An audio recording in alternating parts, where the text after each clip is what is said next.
क्या कभी आपने ये महसूस किया है कि किसी मीटिंग में सबसे ज्यादा काबिल होने के बावजूद आपके आइडियाज को बस ऐसे ही अनसुना कर दिया गया? सच कहूं तो ये एक आम पर बहुत ही फ्रस्ट्रेट करने वाली स्थिति है। आज की इस चर्चा में हम ठीक इसी बात पर बात करेंगे। सम्मान पाने का आखिर मनोविज्ञान क्या है? अक्सर हमें लगता है कि बस अपने काम में बेहतरीन होना काफी है और लोग खुद ब खुद रिस्पेक्ट करेंगे, लेकिन असलियत में ये हमारे व्यवहार और खुद को प्रेजेंट करने के तरीके का एक पूरा विज्ञान है। तो चलिए सीधे इसमें चलते हैं। तो हमारा आज का रोड मैप कुछ इस तरह दिखता है। पहले हम समझेंगे इस 8 फैक्टर को, फिर बात करेंगे माइंडसेट और बाउंड्रीज की, उसके बाद बॉडी लैंग्वेज का मनोविज्ञान, एक लीडर की तरह बोलने की रणनीतियां, भरोसा जीतने वाली आदतें और आखिर में इन सब को प्रैक्टिकली कैसे लागू करना है। सम्मान पाना कोई रहस्य नहीं है, बल्कि एक ऐसी स्किल है जिसे बिल्कुल साइंटिफिक तरीके से सीखा जा सकता है। चलिए शुरू करते हैं हमारे पहले हिस्से से। ये आखिर इट फैक्टर है क्या और इस एग्जीक्यूटिव प्रेजेंस को कैसे डिकोड किया जाए? अब एक बहुत ही प्रैक्टिकल सवाल उठता है, ऐसा क्यों होता है कि बहुत ही काबिल प्रोफेशनल्स को भी मीटिंग्स में लगातार इग्नोर कर दिया जाता है? देखिए, सिर्फ काबिल होना या काम आना किसी कमरे में अपना प्रभाव छोड़ने के लिए काफी नहीं होता।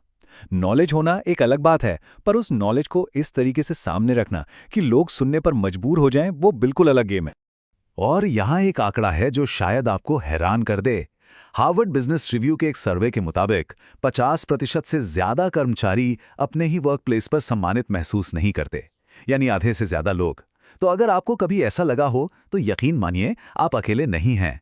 यह कोई छोटी मोटी परेशानी नहीं, बल्कि एक बहुत बड़ा और आम प्रोफेशनल मुद्दा बन चुका है।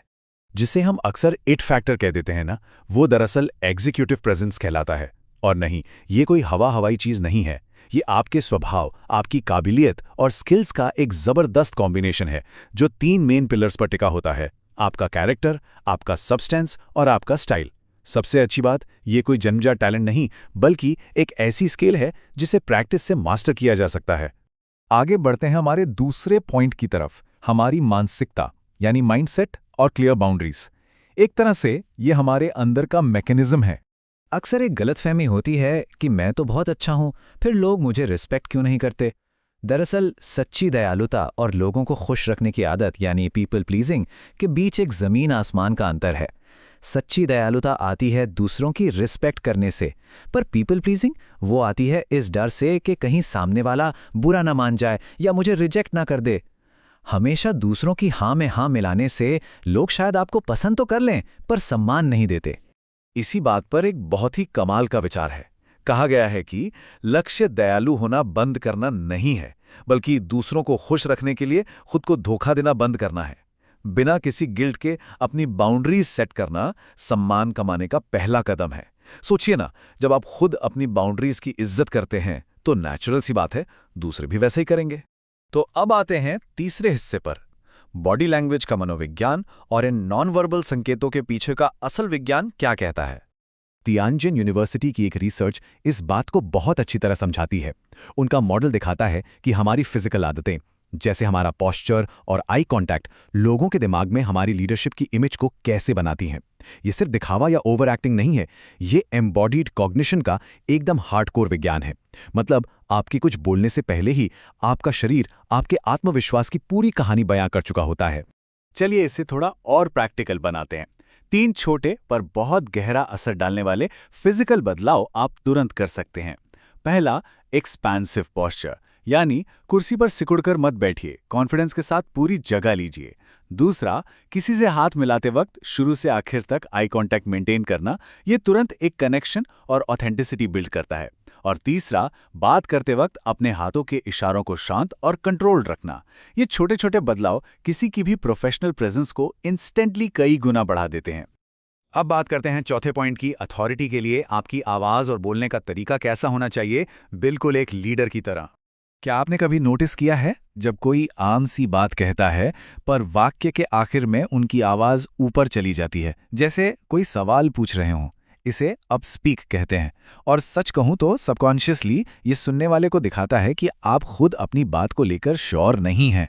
इसे बदलकर डाउनवर्ड इन्फ्लेक्शन ट्राई कीजिए, यानी जब आपका वाक्य खत्म हो तो आवाज का पिच थोड़ा नीचे की तरफ जाए। ये छोटी सी वोकल टेक्निक लोगों को ये मैसेज देती है कि हाँ, इन्हें पता है कि ये क्या बोल रहे हैं। एक और कमाल की तकनीक है रिएक्शन डिले। यानी प्रतिक्रिया विलंब तकनीक। देखिए, मीटिंग्स में अक्सर जब अचानक से शांति छा जाती है तो लोग घबराकर तुरंत कुछ भी बोलने लगते हैं उस खामोशी को भरने के लिए। इसकी जगह अगली बार ये ट्राई कीजिए। पहले ध्यान से सुने, फिर पूरे 2 सेकंड का पॉज लें, 1, 2, और फिर सोच समझकर अपना जवाब दें। वो जो 2 सेकंड का ठहराव है ना, वो घबराहट नहीं दिखाता, बल्कि वो ये दिखाता है कि आप कितने थॉटफुल और सिक्योर हैं। आगे चलते हैं हमारे 5वें हिस्से पर, वो आदतें जो लंबे समय तक भरोसा और रेस्पेक्ट बनाए रखती हैं। इसे एक बहुत ही बड़े आंकड़े से समझते हैं, $37 बिलियन। सुनने में अजीब लगता है ना, लेकिन अमेरिका में हर साल जो मीटिंग्स किसी नतीजे पर नहीं पहुंचती, ये उनकी एस्टिमेटेड लागत है। ये फैक्ट क्लियरली बताता है कि मीटिंग्स में पूरी तैयारी के साथ और अपना होमवर्क करके जाना कितना ज़रूरी है, क्योंकि अगर प्रिपरेशन ही नहीं है तो दुनिया की कोई भी बॉडी लैंग्वेज या कॉन्फिडेंस आपको रिस्पेक्ट नहीं दिला सकता। खैर, कुछ ऐसी बेसिक आदतें होती हैं जो वर्क प्लेस पर आपके सम्मान को डायरेक्ट अफेक्ट करती हैं, जैसे टाइम पर आना और हमेशा रिलायबल होना। इससे ट्रस्ट की एक मजबूत फाउंडेशन बनती है। फिर आती है ईमानदारी और जवाबदेही। गलती हो तो मानना, इससे टीम का मोराल हाई होता है। इसके अलावा अपनी पर्सनल बातों को सिर्फ एक सही लिमिट तक ही शेयर करना और हमेशा प्रोफेशनली प्रेजेंटेबल रहना। ये सुनने में शायद बहुत ही बेसिक बातें लगें, पर सच तो ये है कि यही आदतें आपकी एक सॉलिड और कॉम्पिटेंट प्रोफेशनल इमेज तैयार करती हैं। और अब आखिरी और छठे पॉइंट पर आते हैं। इन सब बातों को डेली लाइफ में प्रैक्टिकल तरीके से कैसे अपनाएं और अपना इट फैक्टर कैसे बिल्ड करें। इसके लिए एक बहुत अच्छा तरीका है सेज फ्रेमवर्क। ये एक 4 स्टेप्स का प्रोसेस है। स्टेप 1, पहले तो खुद की करंट प्रेजेंस को ऑब्जर्व कीजिए, कहाँ कमी लग रही है। स्टेप 2, उन लीडर्स से फीडबैक लीजिए या उनको ऑब्जर्व कीजिए जिन्हें आप सम्मान देते हैं। स्टेप 3, किन स्पेसिफिक चीज़ों में सुधार लाना है उसकी प्रॉपर प्लानिंग कीजिए। और आखिरी स्टेप, पूरे फोकस के साथ इनकी प्रैक्टिस कीजिए। ये एक ऐसा सिस्टमैटिक तरीका है जो टाइम के साथ आपकी एग्जीक्यूटिव प्रेजेंस को कई लेवल ऊपर ले जाएगा। इस चर्चा को हम एक बहुत ही गहराई वाले सवाल के साथ खत्म करेंगे। आपके अंदर जो सच्ची काबिलियत है, उसे बाहर आने से रोकने वाली वो पहली बिहेवियरल रुकावट कौन सी है जिसे अब हटाने का वक्त आ गया है? क्या वो वाक़े के एंड में आवाज़ का ऊपर जाना है, कुर्सी पर सिकुड़कर बैठना है, या फिर सिर्फ लोगों को खुश रखने की वो आदत जो आपकी असली क्षमता को दबा रही है? एग्जीक्यूटिव प्रेजेंस कोई ऐसी चीज़ नहीं जो पैदाइशी होती है। इसे अपने कॉन्शियस एफर्ट से बनाया जाता है। तो अब सोचने का वक्त है, आपका पहला कदम क्या होगा?